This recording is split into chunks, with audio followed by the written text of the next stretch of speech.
नमस्कार, वैदिक ज्योतिष में आप सभी का स्वागत है। ये गोचर नहीं है आसा, बस इतना समझ लीजिए एक आग का दरिया है और पार निकल के जाना है। जी हाँ, ये सूर्य ग्रहण आसान नहीं है। क्या होता है सूर्य ग्रहण पे? सूर्य ग्रहण पे ऐसे प्रकाश रहता है but all of a sudden boom and अंधेरा हो जाता है। तो सूर्य ग्रहण is all about planet sun और राहु के बीच का गृह युद्ध। एक गृह युद्ध है एक्चुअली है। राहु एक ऐसा ऐसा प्लैनेट है वैदिक ज्योतिष का, एकमात्र एक ऐसा प्लैनेट है जो दूसरे प्लैनेट के साथ बातचीत में विश्वास नहीं रखता। जो दूसरे प्लैनेट के साथ बातचीत में विश्वास नहीं करता, वो कहता है कि तुम्हें मेरे कैंप पे अंदर आना ही होगा। तो ये जिस भी ग्रह के साथ ग्रह युद्ध करता है, ये एक्चुअली उसे एक्लिप्स कर देता है, उसे ये ग्रहण में ला देता है। कॉज राहु और सूर्य दोनों इस समय पाइसेस राशि, मीन राशि के अंदर विद्यमान है। तो मीन राशि के अंदर ये सूर्य ग्रहण लग रहा है। और इस सूर्य ग्रहण की स्पेशल बात मैं आपको बताता हूँ। अगर आप किसी भी नागपाश दोष से पीड़ित है, काल सर्प दोष से पीड़ित है, पितृदोष से पीड़ित है, तो सूर्य ग्रहण एक ऐसा समय है जब वो विशेष विंडोज़ यूनिवर्स में वापस से खुल जाते हैं। अपने आप में आपको ऑप्शन देते हैं कि आप उन समस्याओं से, आप उन दुर्योगों से अपने आप को मुक्त कर लीजिए। तो अगर कोई पर्सन कहता है ना कि मेरे तो साहब पितृ दोष लगा हुआ है, मेरा तो साहब काल सर्प दोष, नाग दोष पीछा ही नहीं छोड़ रहे, नो मैटर कितने मैं उपाय कर लूँ बट चीज़ें मेरे अनुकूल होंगी ही नहीं, ये बस मेरे साथ हो चुका है। तो इन चीज़ों की मैलेफिक ऊर्जाओं से हमें बाहर निकालने के लिए ये सूर्य ग्रहण और चंद्र ग्रहण यूनिवर्स के अंदर लगता है। अदरवाइज क्यों भगवान ऐसी व्यवस्था का निर्माण करेंगे जिसमें सूर्य को राहु ग्रैस्प कर लेगा, खा जाएगा। उन्होंने इस व्यवस्था का निर्माण करा है कॉज आपको आपके ट्रैक के ऊपर वापस लाया जा सके, स्पिरिचुअल डेवलपमेंट की बात की जा सके, सोल की बात की जा सके। और जब आप सोल कहते हैं तो सोल देखिए एक तरह से आपके फादर लाइनेज को दिखाता है, या आपके फादर लाइनेज को दिखाता है, या आपके पितृपक्ष को दिखाता है। अगर वहाँ पर कोई समस्या है, अगर आपकी आत्मा किसी भी दुर्योग से पीड़ित है, तो ये दी बेस्ट टाइम होता है उस समस्या से बाहर आने का। कैसे उस समस्या से बाहर निकला जा सकता है, आपको समझना होगा कि ये सोलर एक्लिप्स लग किस तरह से रहा है। क्योंकि हर सोलर एक्लिप्स जो होता है वो एक एक्सेस का निर्माण करता है, एक पट्टी का निर्माण करता है, जिसमें राहु से केतु तक वो पट्टी, वो एक्सेस विद्यमान होता है। यहाँ पर राहु मीन राशि में है, केतु जो है वो कन्या राशि में है। ये सोलर एक्लिप्स 19 साल के बाद होने जा रहा है। 19 साल के बाद उन दोनों प्लैनेटों की उस तरह की फॉर्मेशन है कि वो सोलर एक्लिप्स को लगा पा रहे हैं, क्योंकि ये मीन राशि के अंदर लग रहा है। मीन राशि इज ऑल अबाउट ट्रांसफॉर्मेशन, एक ऐसा दरिया है जिससे आपको बाहर निकल के जाना है। ये लिटरली मीन राशि है। आप मीन राशि के नक्षत्रों को देखिएगा, पूर्वभाद्रा, उत्तराभाद्रा में तो लोग आग की भट्टी की तरफ जा रहे हैं। उसको इस चित्र से संदर्भित किया गया है कि एक चित्र है जिसमें कि लोग आग की भट्टी की तरफ जा रहे हैं। तो ये आग का दरिया है, बाहर निकल के जाना है। रेवती में एक नई शुरुआत होती है। तो इस पर्टिकुलर टाइम में वो लोग सबसे ज़्यादा समस्याओं को, चैलेंजेस को फेस कर रहे हैं, जो कि अपने आप को स्टक पाते हैं कि मैं कहीं ऐसी जगह स्टक हूँ जिसमें अब मुझे डिसीजन लेना ही होगा। रिलेशन के अंदर मैं स्टक हूँ, अब मुझे कोई डिसीजन लेना होगा। जॉब के अंदर मैं कमा नहीं पा रहा हूँ, मैंने एग्ज़ाम के लिए प्रिपरेशन में कोई कमी नहीं छोड़ी, हर तरीका लगा के देख लिया, कुछ नहीं हुआ, मैं स्टक हूँ, मुझे इससे बाहर निकलना है। तो वो जो स्टक होता है ना कि मैं तो स्टक हूँ साहब और मुझे बाहर निकालो, मुझे कहीं से खींचो इसमें से, वो होता है मीन राशि के अंदर। अगर आप एक ऐसे पर्सन हैं जो मीन राशि के प्रभाव के अंदर हैं, तो आपको ये महसूस हो रहा होगा कहीं पे भी, अगर आप अपने आप को स्टक मानते हैं और आपको ऐसा लगता है कि ये वो टाइम है जिसमें मुझे बड़ा डिसीजन लेना होगा, ये वो टाइम है जिसमें यूनिवर्स कह रहा है कि कोई ना कोई बड़ा डिसीजन लीजिए, तो ये गोचर आपके लिए है। इसका आपको सदुपयोग करना चाहिए। दैन द सेकंड इज कि मीन राशि के अंदर क्राइसिस आता है। कोई फाइनेंशियल क्राइसिस हुआ, हेल्थ क्राइसिस हुआ, जॉब क्राइसिस हुआ कि मैंने एनर्जी दी, मैंने एफर्ट दिए, बट काम मेरे अनुकूल हो नहीं पा रहे, मेरा भाग्य चल नहीं पा रहा है। जो बड़े बड़े सवाल होते हैं, वैसे छोटे सवाल जो होते हैं ना कि कब ये जॉब लगेगी, ये एक छोटा सवाल है, बट जो बड़े सवाल होते हैं, ये जीवन का रहस्य, क्यों मेरा जन्म हुआ, क्या मेरा पर्पस ऑफ लाइफ है, मेरा भ्रगु बिंदु कहाँ है सर, मेरा 64वां नवमांश कहाँ है, मैं क्या करने इस दुनिया में आया हूँ, ये जो बड़े क्वेश्चन होते हैं, ये सोलर एक्लिप्स के दायरे के अंदर आता है। देन थर्ड क्वेश्चन और थर्ड थिंग इज कि मीन राशि से ही नया उद्गम होता है। कई लोग सोचते हैं मेष राशि से ही बिगिनिंग होती है, बट मीन राशि के अंदर ही वो बिगिनिंग हो जाती है। रेवती नक्षत्र, Revati is all about the drum and the बीज। ड्रम और बीज, ड्रम के नाद से भी उत्पन्न होते हैं और बीज से भी कुछ नया उत्पन्न होता है। तो ये टाइम है अपने फाइनेंस के ऊपर वर्क करने का, पर्पस ऑफ लाइफ को जानने का, अपनी आत्मा के ऊपर वर्क करने का। अगर कोई भी व्यक्ति पितृदोष से पीड़ित है, नागपाश दोष से पीड़ित है या काल सर्प दोष से पीड़ित है, कोई भी उपाय कीजिएगा सोलर एक्लिप्स के समय, आप विश्वास करिएगा 6 महीने के बाद आप अपने आप को बेटर स्थिति के अंदर पाएंगे। क्योंकि एक एक्लिप्स का जो समय अंतराल होता है वो लगता तो है कि 6 दिन या 6 घंटे या 6 मिनट का ही रहा होगा, ये एक्लिप्स थोड़ी देर में अलग हो गए, बट उसका इफेक्ट 6 मंथ तक चलता है। ये एक्लिप्स की भूमिका होती है। तो जो भी उपाय आज आप करेंगे उसका प्रभाव आपको अगले 6 महीने तक दिखाई देगा कि हाँ, अब मैं धीरे धीरे उस समस्या से, उस दुर्योग से बाहर आ रहा हूँ। क्या उपाय आपको करना चाहिए? अगर आप पितृदोष से पीड़ित हैं, पितृदोष से अगर आप प्रभावित हैं, अगर आप मानते हैं कि हाँ, मेरे पितरों की वजह से ही मैं पीड़ित हूँ, उनकी वजह से मुझे कोई समस्या आ रही है, तो सोलर एक्लिप्स के समय आपको मेडिटेशन को करना चाहिए। सोलर एक्लिप्स के समय आपको गायत्री मंत्रास का जाप करना चाहिए। सोलर एक्लिप्स के समय आपको अपनी राइट नॉस्ट्रिल्स, राइट बॉडी के ऊपर ज़्यादा फोकस करना चाहिए। जो मेडिटेशन होती है उसके अंदर जो कपालभाति होती है, अनुलोम विलोम होता है, उसमें राइट नॉस्ट्रिल, जो राइट बॉडी है आपकी, वो सूर्य का प्रतिनिधित्व करती है। तो इसकी तरफ आपको ज़्यादा फोकस करना चाहिए। मीन्स ज़्यादा से आप कोशिश कीजिएगा कि आप अपनी राइट नॉस्ट्रिल को ज़्यादा से ज़्यादा यूज़ करें और एक प्रण लें कि अगले 6 मंथ तक मैं अपनी राइट बॉडी, राइट नॉस्ट्रिल के ऊपर ज़्यादा से ज़्यादा, राइट जो नोज़ होती है इसके ऊपर ज़्यादा से ज़्यादा वर्क करूँगा, इससे ही ज़्यादा से ज़्यादा सांस लेने की कोशिश करूँगा। दान इस पर्टिकुलर सोलर एक्लिप्स को आप कोई भी नया संकल्प ले सकते हैं जिसमें आप किसी तरह के फादर फिगर मीन्स जो आपके फादर या ग्रैंड फादर फिगर हैं, जिनसे आप समझते हैं कि पितृदोष हो सकता है, उत्पन्न हुआ हो सकता है, उनकी ब्लेसिंग्स लेने की कोशिश करेंगे। मीन्स उनको कुछ दान आप अपनी तरफ से देंगे फादर लाइक फिगर को। अपने चार्ट को ओपन कीजिए, अपने सूर्य की राशि देखिए, सूर्य का नक्षत्र देखिए। जो भी सूर्य की राशि है उस पर्टिकुलर राशि के जितने भी नंबर बनते हैं, अगर वो कुंभ है तो उसका नंबर बनता है 11, तो 11 टाइम्स आपको उस तरह का दान जो है वो करना होगा। और उसका नक्षत्र, पर्टिकुलर नक्षत्र देखिए कि किस नक्षत्र के अंदर आपका सूर्य है।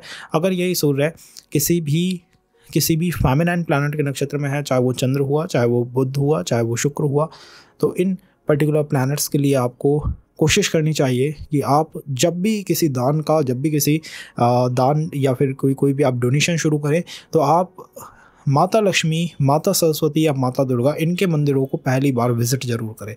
दान देने से पहले जो आपको संकल्प लेना चाहिए वो इन मंदिरों की तरफ जाके लेना चाहिए। वहीं अगर कोई मैस्कुलाइन प्लैनेट है, be it Mangal, be it Jupiter, be it Shani, be it Surya, be it Ketu, तो आपको किसी देव के मंदिर में जाके ये संकल्प लेना चाहिए कि मैं आने वाले इतने दिनों तक कुछ ना कुछ इतने नंबर के मल्टीप्लाई में डोनेट करूँगा अपने फादर, ग्रैंडफादर, जिस भी पितर की तरफ से कोई इशू है, क्योंकि 7 पीढ़ीज तक ये पितृदोष चलता है, उनको हैप्पी करने के लिए। तो ये एक अच्छी रेमेडी है। देन नागपाश दोष के लिए आप क्या कर सकते हैं? काल सर्प दोष के लिए वैसे तो पूरा विधान होता है, बट इस पर्टिकुलर टाइम में 12 गरुड़ नेम्स का जो जाप करता है, 12 गरुड़ नेमास को जो लेता है या उनका जो जाप करता है, वो नागपाश दोष से सदा के लिए मुक्त हो जाता है। क्योंकि नागपाश को काटने का एक ही साधन है, वो है गरुड़ की ऊर्जा को लेना। जैसे कि लक्ष्मण जी का जो नागपाश है वो किसने काटा था? गरुड़ भगवान ने। दैन काल सर्प दोष के लिए भी आप सेम 12 गरुड़ नाम का आप जाप कर सकते हैं। उनको आप इजीली यूट्यूब, गूगल पे आप आराम से देख सकते हैं। और अगर आपको नहीं मिलते हैं तो आप कमेंट करिएगा, हम हमारी तरफ से प्रोवाइड करने की पूरी कोशिश करेंगे। गायत्री मंत्रास का जाप करना दी बेस्ट है। और राहु की भी एनर्जीज को हमें सुप्रीम मानना चाहिए, इसलिए राहु स्त्रोत का भी अगर हम जाप करें तो चीज़ें बेटर होती हैं। डिपेंड करता है कि क्या आपका सूर्य आपकी कुंडली के अंदर पावरफुल है या बिल्कुल वो पावर खो चुका है। अगर वो पावर खो चुका है तो गायत्री मंत्रास के जाप की जगह आपको राहु स्त्रोत का जाप जो है वो करना चाहिए, प्रायोरिटी पे रखना चाहिए, वो आपके लिए अच्छा है। इस समय ओम दम दुर्गाय नमः, ये आपको जाप करना चाहिए।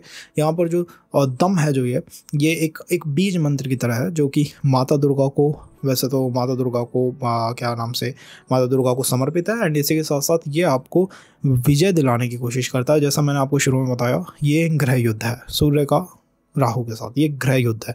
तो ग्रह युद्ध में अगर आपको जीतना है, अगर आपको ग्रह युद्ध में विजेता बनना है, राक्षस देव युद्ध में अगर आपको जीतना है, अगर आपको चाहिए कि ऊर्जाएं आपके अनुकूल हो, तो ओम दम दुर्गाय नमः इस मंत्र का जाप आपको करना चाहिए। थोड़ा सा और ज़्यादा रिफाइंड अगर आप होगे इसको करेंगे, मींस कोई संकल्प लेके आप इसे करेंगे, किसी शुभ वार से आप इसको करेंगे, एक बार अपने चार्ट को दिखाने के बाद आप इसे करेंगे, तो आप ज़्यादा से ज़्यादा गेन प्राप्त कर सकते हैं सोलर एक्लिप्स और उसके बाद से। तो ये हुई सोलर एक्लिप्स की बातें। रेमेडीज़ का पार्ट। अब बात करते हैं राइजिंग के लिए क्या बदलने जा रहा है। देखिए सोलर एक्लिप्स एक तो किसी भाव के अंदर लगेगा जहाँ पे मीन राशि आती है।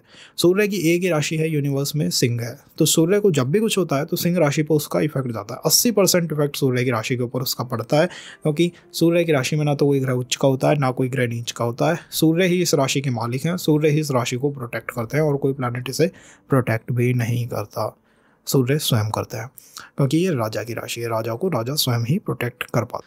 मेष लगन के लिए सोलर एक्लिप्स का आपके 12वें भाव के अंदर लगना। सूर्य ग्रहण जिस भी भाव के अंदर लगता है हमें उस भाव से कुछ सीखने की आवश्यकता है। उस भाव के अंदर ग्रह युद्ध चल रहा है, उस भाव का जो जीव पक्ष है वो थोड़ा पीड़ित रहता है। 12th हाउस क्या है? 12th हाउस आपके नाना नानी पक्ष को दिखाता है। तो इस समय नाना नानी पक्ष जो है वो थोड़ा सा पीड़ित हो सकता है। एक्सपेंडिचर जो आपने रॉन्ग करे हैं उनसे आपको सीखने की आवश्यकता है। जो गलत डिसीजंस आपने पिछले टाइम में लिए हैं उनसे सीखने की आवश्यकता है। मैक्सिमम इमोशनल ट्रांसफॉर्मेशन आपके जीवन के अंदर हो रहा है। इस पर्टिकुलर टाइम में पॉसिबल है कि आप थिंक कर रहे हो कि मेरे प्रीवियस पार्टनर ने मेरे साथ ऐसा क्यों करा, एजुकेशन में मैं कुछ अच्छा क्यों नहीं कर पाया, या क्या मैं एजुकेशन से फॉरेन ट्रैवल कर सकता हूँ, एजुकेशन वीज़ास मुझे मिलेंगे या नहीं मिलेंगे। ऐसी कुछ बातें हो सकती है इस समय आप सोच रहे हो, आपके जहन के अंदर, आपके मन के अंदर इस समय चल रही हो।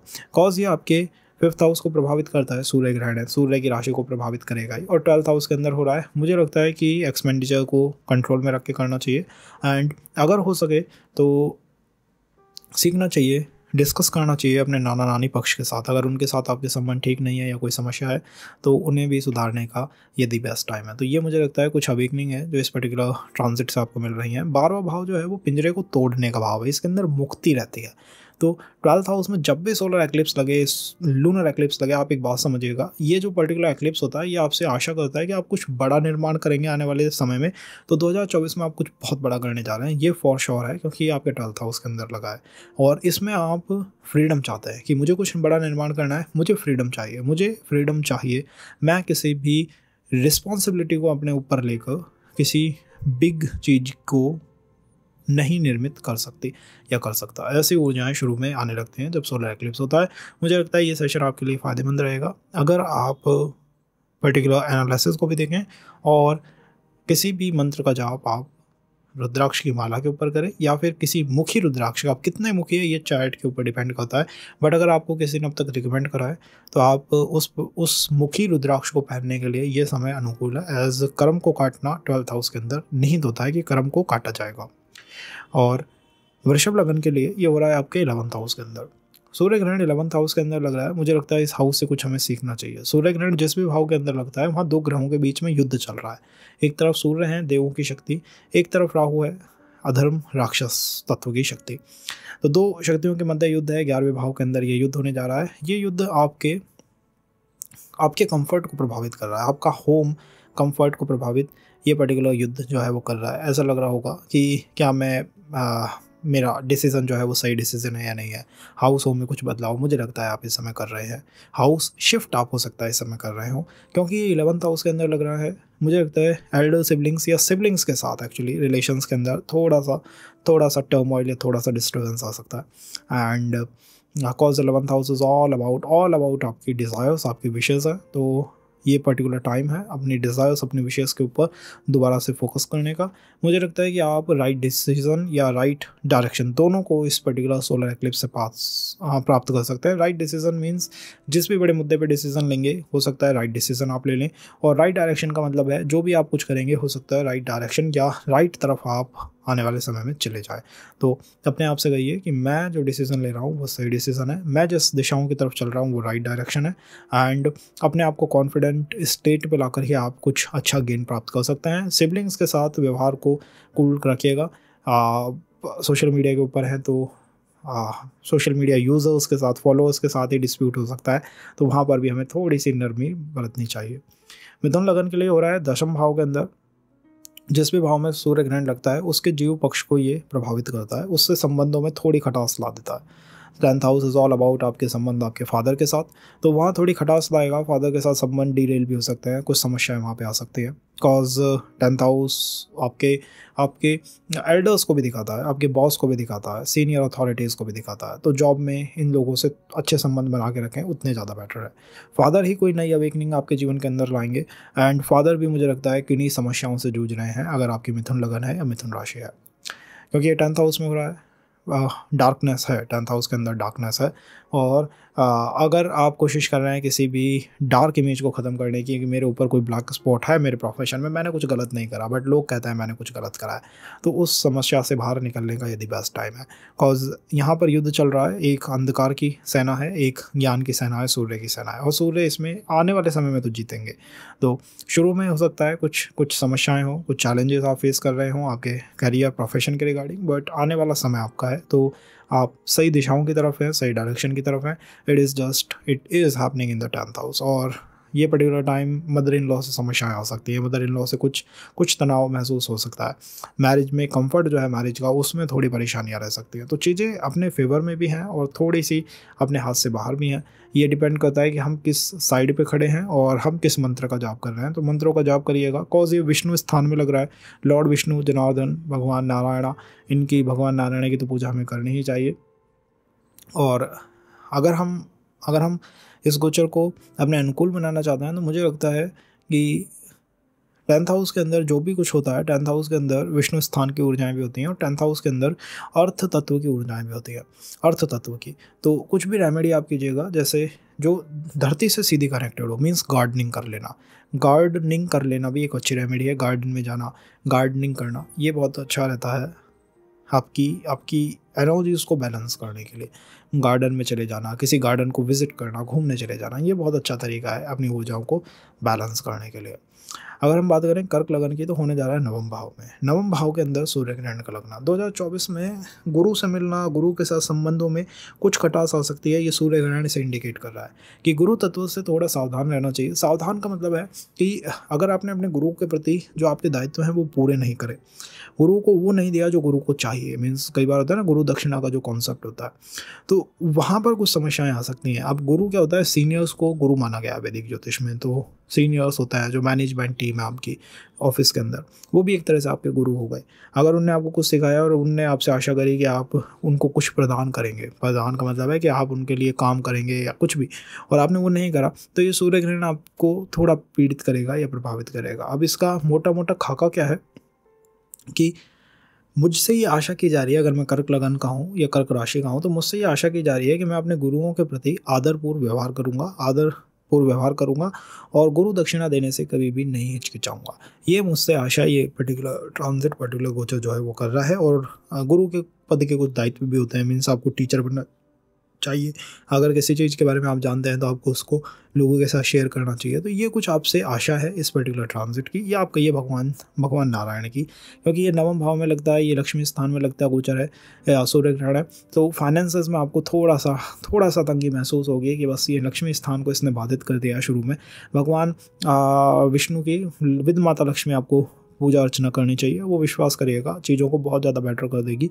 जॉब में भी कुछ अच्छा होगा। और फाइनेंशियल जो क्रंचेस आप महसूस कर रहे हैं, फाइनेंस जो आपका लिमिट में आ चुका है, जो अंडर द प्रेशर आ चुका है, अंडर द रॉक आ चुका है, उसको हटाने में बहुत ज़्यादा आसानी रहेगी विद द हेल्प ऑफ माता विष्णु, माता लक्ष्मी की पूजा की जाए। तो स्पिरिचुअल होने की कोशिश करिएगा, मंदिर जाइएगा, मंदिर की साफ़ सफाई करना एक बेस्ट रेमेडी है। एंड सोलर एक्लिप्स को अगर आप ये करते हैं तो आप इस पर्टिकुलर टाइम से नहीं, एक्चुअली क्या होता है सोलर एक्लिप्स को ऐसा माना जाता है कि आज ही हो रहा है, बट ये पास्ट लाइफ में एक्चुअली जो आपके साथ हुआ था, जो कुछ हमारी कमियां रह गई हैं, उनकी वजह से ये नवम भाव में लग रहा है। अब अगर आप महसूस करते हैं हाँ ये चीज़ों से मैं कनेक्टेड महसूस करता हूँ, तो मंदिर जाइए, कुछ रेमेडीज़ करिए, मंदिर की साफ़ सफाई कीजिए। अराउंड सोलर एक्लिप्स वैसे मंदिर बंद रहेंगे उस समय, बट फिर भी अगर आप साफ़ सफाई करते हैं, बाहर की साफ़ सफाई करते हैं, मंदिर को थोड़ा अच्छा करने की कोशिश करते हैं अपनी तरफ से, तो आप आजीवन समय के लिए गुरु के कुप्रभावों से मुक्त हो जाएंगे। और हम बात भी करेंगे आने वाले समय में चंद्रमा और गुरु के संबंधों के बारे में। उसमें चंद्रमा को गुरु का एक दुष्प्रभाव या दुष्ट या कुपित दृष्टि भी लगी हुई है, तो वो हमें करना चाहिए। अगर हम बात करते हैं सिंह लगन की, तो देखिए ये अब ऐसा है जैसे आप इसे महसूस कर रहे हैं, आपके साथ यही ग्रहण जो है वो चल रहा है।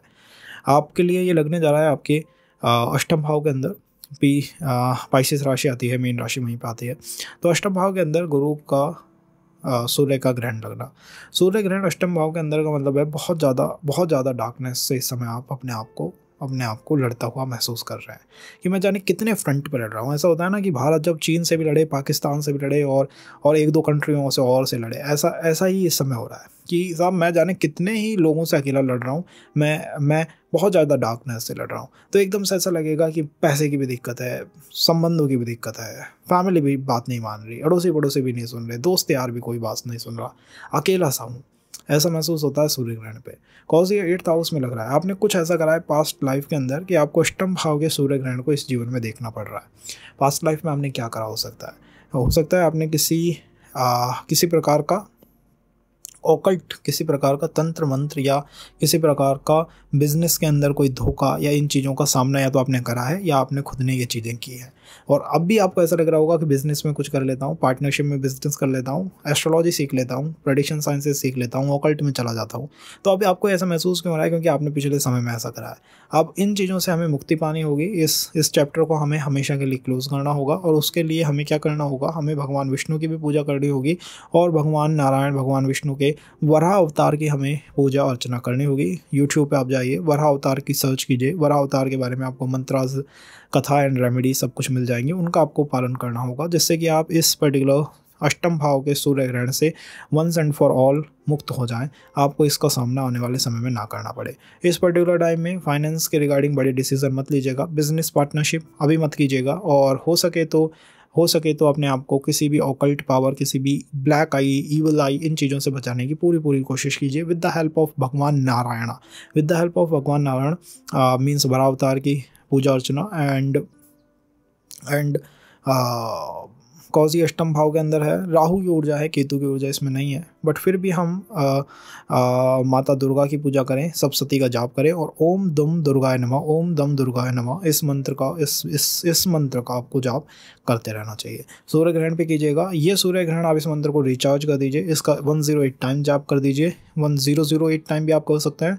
द मोर द जापास, the refined the mantra, the better the remedy, you be out of that particular karmic issue so easily with the help of this one main mantra, ओम दम दुर्गाय नमः।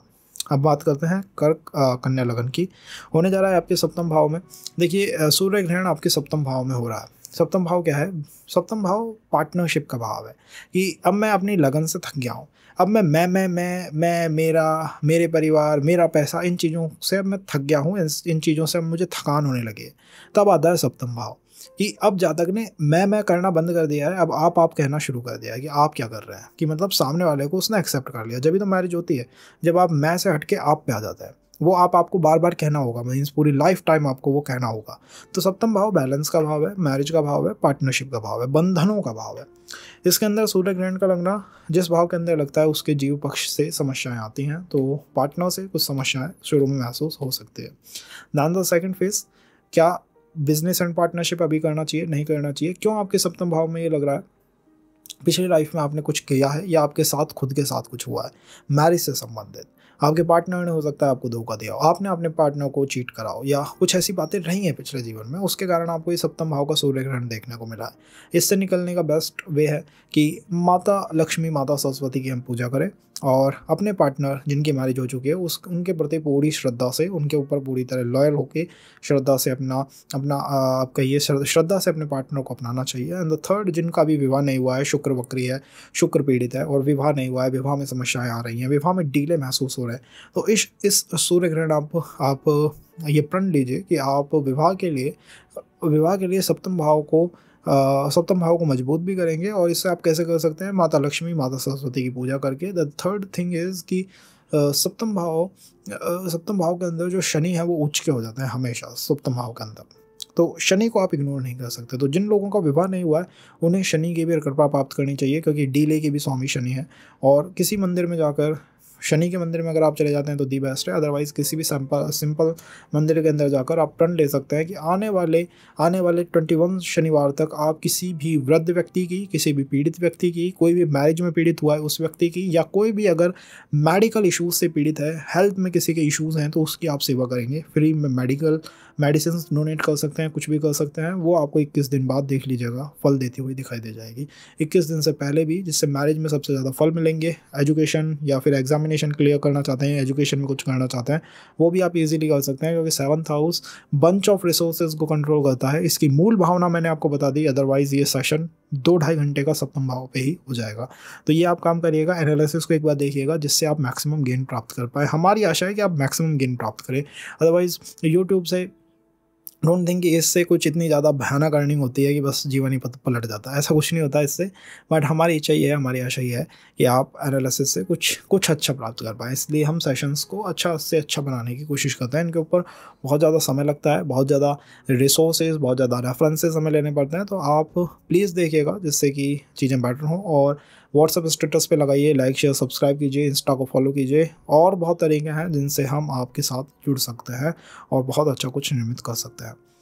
गाइस, तुला लगन के लिए होने जा रहा है आपकी 6th हाउस के अंदर सूर्य ग्रहण जिस भी भाव के अंदर लग गया, उस भाव की मूल ताकतों को वो पीड़ित कर देता है, कमजोर कर देता है। यहाँ पर जो संबंध होते हैं, जिससे संबंध है, छठा भाव क्या है, कर्मों का संबंध है। तो कर्म के संबंध किन से होते हैं? फादर से, मदर से, सिबलिंग्स के साथ। कार्मिक रिलेशंस में डिस्टर्बेंस आएंगे। नाना नानी पक्ष, मामा मामी पक्ष, इनसे समस्याएं बन सकती है। मदर की फैमिली से कुछ समस्याएं बन सकती हैं, तो उनसे थोड़ा दूर रहिएगा, थोड़ा दूर रहिए, बेटर है।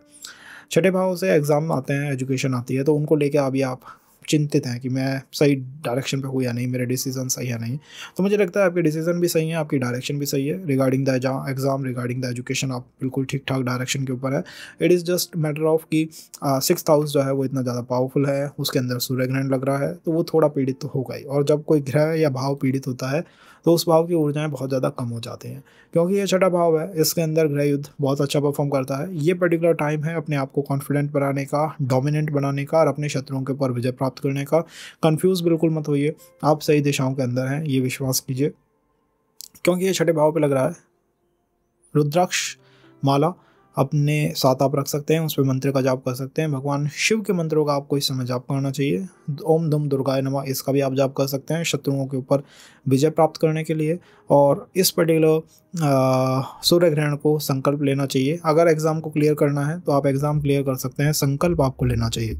अगर शत्रुओं के ऊपर विजय प्राप्त करनी है, वो आप कर सकते हैं, बट आपको संकल्प लेना चाहिए। माता दुर्गा के मंदिर में जाकर, माता दुर्गा के सामने खड़ा होकर, या लॉर्ड हनुमान जी के सामने, the help of the divine powers will win over the enemy, और अपनी समस्याओं को, अपने कार्मिक इशूज़ को हमेशा हमेशा के लिए मैं समाप्त कर दूंगा। ये कुछ बातें हैं जो इस सूर्य ग्रहण से निकल के आती हैं।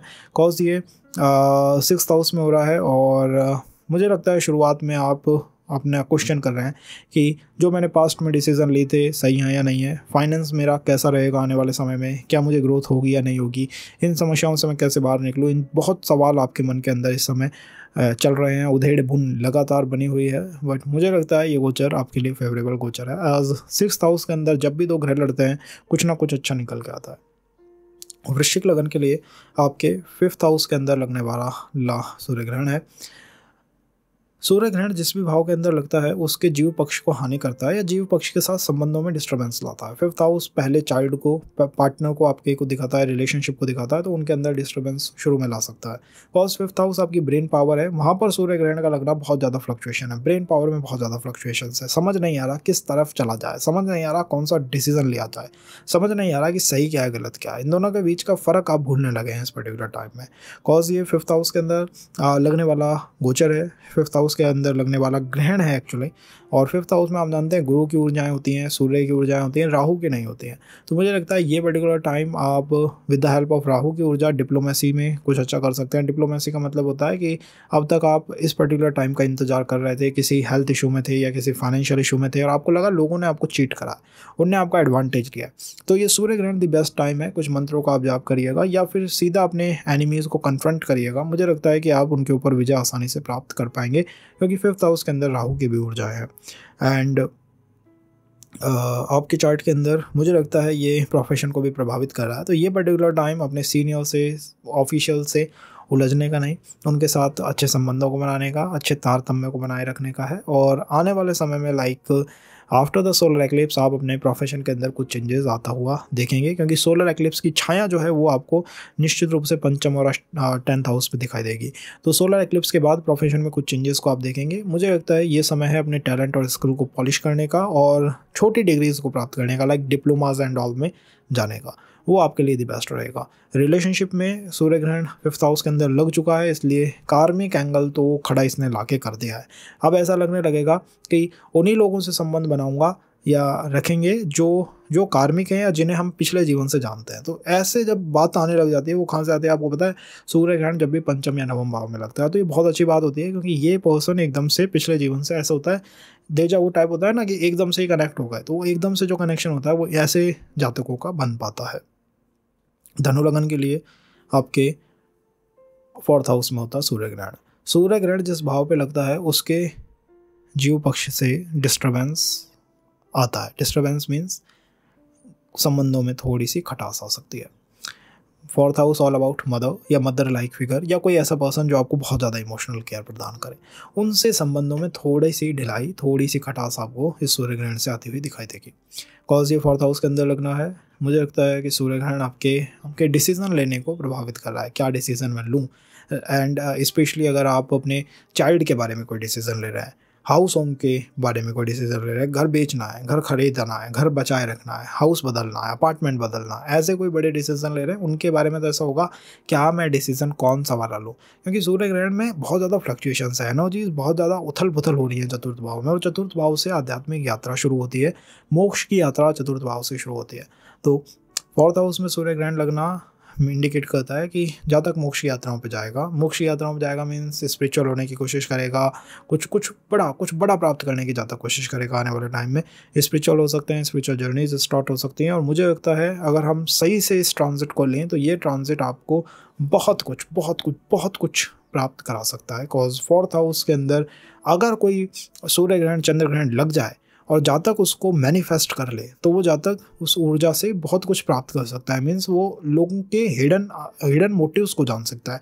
इस बंदे का हिडन मोटिव क्या है, ये मुझसे चाहता क्या है, और ऐसी इच्छा आने लगती है जब चतुर्थ भाव में सूर्य ग्रहण होता है। मैं कह रहा हूँ आप किसी भी धनु लगन के जातक से पूछ सकते हो, उसकी मूल इच्छा ही होगी ये पर्सन मुझसे चाहता क्या है, ये क्या सीख कर रहा है, ये इसको क्या चाहिए। ऐसी इनकी मूल ऊर्जाएं, मूल इच्छाएं बन जाते हैं, तो उनका हमें ध्यान रखना चाहिए जब भी 4th हाउस के अंदर सूर्य ग्रहण या चंद्र ग्रहण हो। कैसे इसे मैनिफेस्ट कर सकते हैं? माता लक्ष्मी, माता सरस्वती की पूजा करिए, किसी भी मंत्र का जाप करिए। कोई भी स्पेशल मंत्र मैं आपको इस सेशन में नहीं बताऊंगा, किसी भी मंत्र का आप जाप कर सकते हैं, किसी भी विधि से आप उस मंत्र का जाप कर सकते हैं। ध्यान रखने की क्या बात है? ध्यान रखने की बात है आपका आपकी मदर से संबंध कैसा है। मदर से कुछ ना कुछ आपको प्राप्त करना चाहिए, चाहे वो सिल्वर का कॉइन हो, सिल्वर का कोई ब्रेसलेट हो, कोई कड़ा हो, कुछ ना कुछ सिल्वर का मदर से लेना चाहिए, जिससे हम उस मैनिफेस्टेशन में उसे यूज़ कर पाएँ। अब बात करते हैं मकर लगन की, तो होने जा रहा है आपके 3रे भाव में। सूर्य ग्रहण का 3रे भाव में लगना अच्छा है। 3रा भाव जो है वो पुकलिम है, जो भी ग्रह इसमें आता है उस ग्रह को ये रिचार्ज कर देता है। 3रा भाव जो है वो युद्ध का भाव है, एक्चुअली ये बाहुबल को दिखाता है। राहु शनि तो यहाँ बहुत अच्छा परफॉर्म करते हैं, सूर्य थोड़ा यहाँ कमज़ोर रहता है, क्योंकि सूर्य कहता है 3रे भाव में मैं अब आ चुका हूँ। 3रा भाव जो है वो जल तत्व के बहुत पास है। 3रे भाव से चतुर्थ भाव की तरफ वो जो यात्रा है वो जल की यात्रा है। अब ये कॉम्प्लिकेटेड चीज़ है, बट समझने की बात क्या है कि 3रे भाव में गृह युद्ध जो है वो बहुत अच्छी चीज़ है। ये आपके बाहुबल को और ज़्यादा बूस्ट कर देगा, और अब ऐसा लगने लगेगा सूर्य ग्रहण के समय कि या तो मुझे कोई बहुत बड़ा डिसीजन लेना है या मैं बिल्कुल ही गिव अप करूँगा चीज़ों के ऊपर। 2 चीज़ें, या तो मैं कोई बहुत बड़ा डिसीजन लूँगा या मैं बिल्कुल गिव अप करूँगा। ऐसा जिन जातकों के जीवन में आएगा जिनके सूर्य ग्रहण 3रे भाव में लगेगा, मीन्स मकर लगन या मकर राशि, बड़ा डिसीजन या गिव अप, बड़ा डिसीजन या गिव अप। अब सूर्य ग्रहण का 3रे हाउस के अंदर होना, आप समझने की कोशिश कीजिएगा कि 3रा भाव जो है उसके अंदर बुद्ध की ऊर्जा है। अब यहाँ पर सूर्य ग्रहण जब लगेगा तो वो बुद्ध को डिस्टर्ब करेगा, कम्युनिकेशन डीरेल हो जाएंगे, कम्युनिकेशन में डिस्टर्बेंस आएगी। एंड मुझे लगता है कि ये पर्टिकुलर सूर्य ग्रहण आपको अपने सिबलिंग्स के साथ संबंधों को अच्छा रखने की कोशिश करनी चाहिए, क्योंकि वहाँ खटास आएगी, सिबलिंग्स के साथ संबंधों में खटास आएगी। शॉर्ट ट्रैवल रह सकती है, शॉर्ट ट्रैवल को अवॉइड करना चाहिए, क्योंकि वो कोई काम की नहीं रहेगी, उससे कोई गेन प्राप्त आपको नहीं होगा। मीन्स फालतू में घूमना, लॉस्ट ट्रैवल, तो इन चीज़ों का हमें ध्यान रखना चाहिए, मैनिफेस्ट करना चाहिए इस पर्टिकुलर टाइम के अंदर, और अपनी स्पिरिचुअल बॉडी, अपनी सोल के ऊपर वर्क जो है वो स्टार्ट कर देना चाहिए जब सूर्य ग्रहण स्काइज के ऊपर लगता है। ये काम आप कर सकते हैं। आप कॉन्फिडेंट बनिए, कोई बड़ा डिसीजन लीजिए। मुझे ऐसा लगता है कि मकर लगन अब तक यही चाह रही थी कि उसको कोई ऐसा समय मिले कि वो बड़ा डिसीजन ले पाए, तो अब ये वो समय है जिसमें बड़ा डिसीजन लिया जा सकता है आसानी से। बात करते हैं कुंभ लगन की। कहाँ होने जा रहा है? सेकंड हाउस में। कैसा गोचर है? गोचर अच्छा है, गोचर शानदार है। Second house is all about finances, second house is all about Jupiter की एनर्जी। जब भी सूर्य ग्रहण दूसरे भाव में लगता है, जातक का ध्यान फाइनेंस के ऊपर चला जाता है कि फाइनेंस जो है वो इक्वेशन के अंदर कहीं ना कहीं से आ जाता है। फाइनेंस वेल्थ के बारे में सोचेंगे। परिवार के साथ डिस्टर्बेंस थोड़े से रफ हो सकते हैं, थोड़ी सी वहाँ खटास आ सकती है। सूर्य ग्रहण जहाँ पे लगता है वहाँ थोड़ी खटास ला देता है, क्योंकि यहाँ सूर्य की ऊर्जाएं हैं, राहु की ऊर्जाएं हैं। कुछ बड़ा कर सकते हैं, मैनिफेस्ट कर सकते हैं। फैमिली से प्रेशर आएगा, स्पेशली मैरिज की अगर एज हो चुकी है या जॉब की एज हो चुकी है, बहुत इंटेंस प्रेशर महसूस होगा कि फैमिली बस अब खून पी रही है कि जॉब करो और मैरिज करो। नाउ सेकंड हाउस वेल्थ का, फाइनेंस का भी है, तो फाइनेंस वेल्थ को थोड़ा सा ध्यान से हमें चलाना चाहिए, उसके बारे में थोड़ा सा ध्यान रखना चाहिए कि हम कोई गलत डिसीजन हमारी तरफ से ना लें, ना ही हम पास्ट के डिसीजंस के बारे में इतना ज़्यादा सोचें। ये सूर्य ग्रहण है, सूर्य की शक्तियाँ थोड़ी दबी हुई हैं, और ये कुंभ लगन बहुत इन्जॉय करती है जब भी सूर्य ग्रहण लगता है, क्योंकि इनका मूल जो शत्रु है उसकी ऊर्जा इस समय दबी हुई है। वो अच्छा है, बट फैमिली की तरफ से अगर कुछ आता है तो वो आपको प्रेशर में डाल देता है। ये मूलतः आपके साथ इस समय हो रहा है। अगर हम मीन लगन की बात करें तो ये कहाँ पे हो रहा है, ये बताइए आप। आपके किस हाउस में? आपकी लगन के अंदर। सूर्य ग्रहण जिसके ऊपर लग गया उससे संबंधों में खटास आता है। फिजिकल बॉडी, लगन जो है वो फिजिकल बॉडी है, लगन आत्मा नहीं है, लगन फिजिकल बॉडी है। तो फिजिकल बॉडी से संबंधों में खटास, मतलब आप क्वेश्चन कर रहे हैं अपनी फिजिकल बॉडी को कि हेल्थ में क्या हो गया है, थोड़ा सा वजन बढ़ गया है, वजन कम हो गया है, हाइट कम है, हाइट छोटी है, कलर ऐसा है वैसा है। इन बातों को अभी आप सोच रहे हैं, और आप सोच रहे हैं कि हाइट शरीर के ऊपर, फिजिकल बॉडी के ऊपर वर्क करना चाहिए, अपने आप को ग्रूम करना चाहिए, उसका दी बेस्ट टाइम है। क्यों? आपकी लगन के ऊपर ये सूर्य ग्रहण लगा है, पास्ट लाइफ इसका कारण है। पास्ट लाइफ में कुछ ऐसा हुआ है जो लगन इस समय भी इक्वेशन के अंदर बनी हुई है। पास्ट लाइफ में आपने स्वयं ने या तो अपनी फिजिकल बॉडी का ध्यान नहीं दिया, लोगों के लिए इतना काम करा कि आप स्वयं को भूल गए, या आज लोग आपका बहुत ज़्यादा यूज़ करते हैं, बहुत ज़्यादा आपका एडवांटेज लेते हैं। अगर ये दोनों ही बातें हैं तो इस सूर्य ग्रहण अपने जीवन में परिवर्तन लाइए। अपने आप से कहिए कि मैं लोगों को मेरा एडवांटेज नहीं लेने दूंगा। ये काम आपको करना चाहिए, कॉज ये लगन के अंदर है, कॉज ये सूर्य ग्रहण है। मुझे लगता है स्पिरिचुअल जर्नी स्टार्ट करने का राइट टाइम आ चुका है। अब उसे और ज़्यादा डिले नहीं किया जा सकता, और ज़्यादा उसे ना नहीं कहा जा सकता। अब बस ईश्वर जो है वो नॉक को खटखटा रहा है, गेट को खटखटा रहा है, तो स्पिरिचुअल जर्नी से स्टार्ट कर देनी चाहिए। आपके चार्ट के अंदर सूर्य की जो राशि है वो कहाँ पे आती है? अब बताइए, आपकी सूर्य की राशि आती है आपके छठे भाव में। छठा भाव का स्वामी लगन में आकर सूर्य को ग्रहण में ला रहा है। इसका मतलब है इस पर्टिकुलर टाइम में आप पास्ट के बारे में सोच रहे हैं, जो क्राइसिस आपके साथ थे, कि किसी ने फाइनेंशियल चीटिंग करी, किसी ने हेल्थ को इशूज़ दिए, जॉब में इशूज़ आए, उन सबको टाटा बाय बाय कहिए, एक नई जर्नी स्टार्ट करिए, और स्टार्ट करिए इसे with the worshipping of lord Surya और lord Narayan. Actually lord Narayan की आपको पूजा करनी चाहिए, विष्णु सहस्त्र नाम करना चाहिए। लास्ट के विष्णु सहस्त्र नाम के जो श्लोक्स हैं उनका जाप आपके लिए दी मस्ट है, क्योंकि ये रेवती, पूर्व भाद्रा, उत्तर भाद्रा की